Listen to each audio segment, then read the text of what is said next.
I don't think that's happening. No, it's not going to happen. But yeah, I think that there is a lot to be said too about the culture in Atlanta, and too, like it's also very clear like how much the players there love Brian Snitker. Yeah, how much of that he is a part of that. How good Anthopoulos is at his job. How good the Braves just are at the things they do, and yeah, that counts for a lot. Like, and I think the agents have to trust the Braves front office too. I think it seems like they do, with the exception of Freddie Freeman's agent. Former agent. Get into that one. Oh my God. The Robbie Ray decision. We should talk about what happened here. So we're not going to dive into the ALDS and the NLDS all that much yet because the games are still happening and we'll have more of that this following week. But that was wild. The Yordan homer was just a backbreaker for Seattle. A lot has been made about the managerial choices by Scott Servais, and I want to get your perspective. Y'all had a really good piece on Fangraphs, I believe by Jay Jaffe on Jake the decision. Mailhot. Was it what? Jake Mailhot. Okay, sorry. I'm actually sorry. My apologies to Jake. I don't know how to pronounce his last name. If Mailhot isn't the way you say it. Okay, there you go. Apologies. A lot of Jakes, like Jay. Yeah, we have for some reason we have a lot of J folks. No more Jakes. No more J's for a little bit. Fangraphs has got to take it easy. We need some more C names. Haven't seen a lot. Graphs. Yeah. Where's a Corey out there? Is there a Corey? The January 6 graphs. Oh, cool. Advanced analytics on a coup attempt. Wins above replacement rioter. Oh my God. Shout out to the $1 billion that was handed down today. John. Yes. The move though itself at the time, like you're sitting there on the couch. Did you see that actually coming? Did you see a Yordan bomb? Did you immediately see that this was a mistake, or was this a hindsight 2020 thing for Seattle? I think it can be both in the sense that no, I don't know. In retrospect, I don't think it was a mistake ultimately because I think it was more, and I think Jake made a good point of kind of getting here, is that this was a damned if you do, damned if you don't spot for the Mariners. Like, what it boiled down to was that was the last batter on earth they wanted to see at that plate in that moment. But once it got to that point, they really did not have good options for how to deal with him. Because, I mean, this is where the Mariners were at this point. Mm-hmm. They had already used 3 of their better relievers, Andres Munoz, Diego Castillo, and Matt Brash, just to get to that point because Logan Gilbert wasn't able to get out of the 6th inning for them. Mm-hmm. They had already put Paul Sewald in, who had already put 2 base runners on. And regardless of the season he's had, I can understand Scott Servais feeling like, hey, this maybe isn't the best guy for this moment. Like, maybe we need to change something else.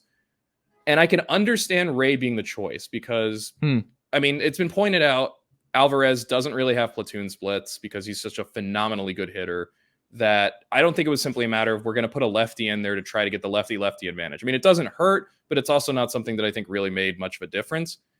Nor do I think it was something as simple as like, oh, there's one pitch. It's been noted that like that Ray threw 2 pitches to Alvarez, 2 sinkers. One of them was fouled off at approximately 200 miles an hour. The other was hit approximately 200 miles an hour, like 500 feet. Mm-hmm.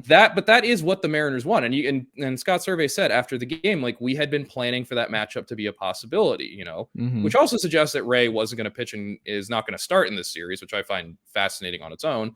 But so I think that was something they had thought about. They wanted to try to get a lefty arm who can throw a sinker, a pitch that Alvarez still hits well, but doesn't hit as well as he hits fastballs and sliders.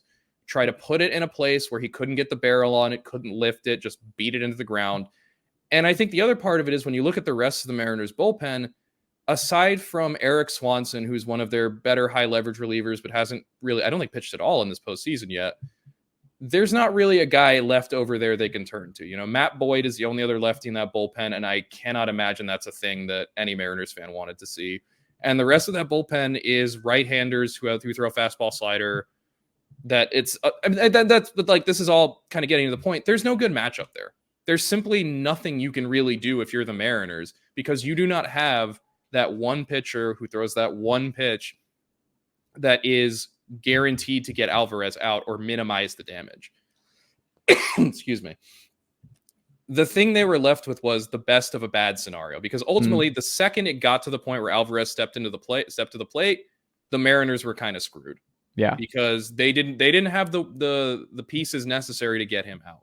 But also it's worth noting too, they were screwed because Yordan Alvarez is one of the best hitters in baseball. Flat out, no what's the word I'm looking for? No no qualifiers, no nothing like that. He's just one of the best hitters in baseball. No caveats. Thank you.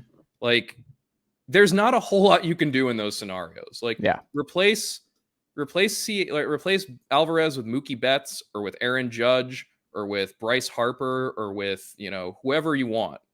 It's a similar scenario. It's like there aren't many pitchers on earth who you're like, yeah, this is like, we've got this now. Like, this dude's just going to lock him. He's a really good hitter, and he did what a really good hitter did. He took a pitch, and I think if anything, this was the mistake there. It was just the execution.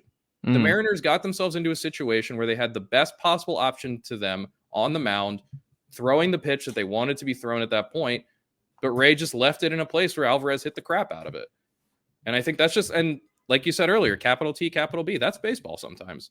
You can make all the plans in the world. You can have all the options available to you, but it ends up relying on that player being able to execute the particular pitch, and Ray just didn't do it. So I don't necessarily know if it was over managing by Scott Servais. I mean, I'm sure in retrospect, well, I actually don't know. I don't know if you asked him in retrospect, would you have changed anything? I don't know that he would have, because again, the only two options he had otherwise were continue with Paul Sewald, which I don't know was any better of a bet to do any better, or go to a worse reliever instead. And I know that there was theoretically the option of, we'll just intentionally walk Alvarez and pitch to Alex Bregman, get the right matchup. But the other side of that is you want to pitch to Alex Bregman with the bases loaded in a 2-run game when he's already homered in the game. Like, how is that better? That's not better. That is, if anything, worse. By run expectancy, that is way worse. You put yourself in a far worse position to win the game if you do that. So I think, and part of that's baseball aspect of it is the Mariners just ended up in the worst possible position for them to be in. That game had to end before Yordan Alvarez stepped to the plate. And to that, you can credit I've forgotten his name, unfortunately, but the Astros rookie who pinch hit for Martin Maldonado and worked a very nice at bat before he got plunked. You can credit Jeremy Pena, who had a great 2-strike approach to hit a single to keep the inning alive. You can credit a lot, and especially just the way Houston never gave up. And that is the thing with this Astros team. They never die. They don't ever, ever die. And I think Seattle's just the latest team to learn that really, really painful lesson that you need to bury this Astros team 6 feet deep and cover them with quicklime if you want to get rid of them. They are a menace, in part because of Alvarez, but just in part because that whole team never, ever gives up. That's why you draft Drew Gilbert in the first round if you're Houston. You got to keep that continuity going. The never give up, just menace mentality. And that's what Drew Gilbert was for the Tennessee. How many Tennessee players are currently on the Astros right now? I think that's Zero, right? Zero. Well, I mean, on the actual Astros, yes. So in other words, Tennessee has nothing to do with the current state of the Astros. I don't know. I feel like there was a little bit of a bump. This is like John Goodman in The Big Lebowski, where he's always bringing up Vietnam, and then you got Jeff Bridges being like, "What does Vietnam have to do with anything here?" Look, John, anytime I can bring up some of the things that I love dearly and equate them somehow, some way to other conversations, I'm going to do it. You're going to get Drew Gilbert up there either next year or the year after that. So, eventually at some point, you're going to get a Ben Joyce, Drew Gilbert matchup in a random AL West game. And that's going to be tough for you. That will be tough for me. It's going to be tough for Drew and Ben. Like, do they walk it? Do they do does Ben just walk him out of a courtesy? No, he hits him because they hate each other.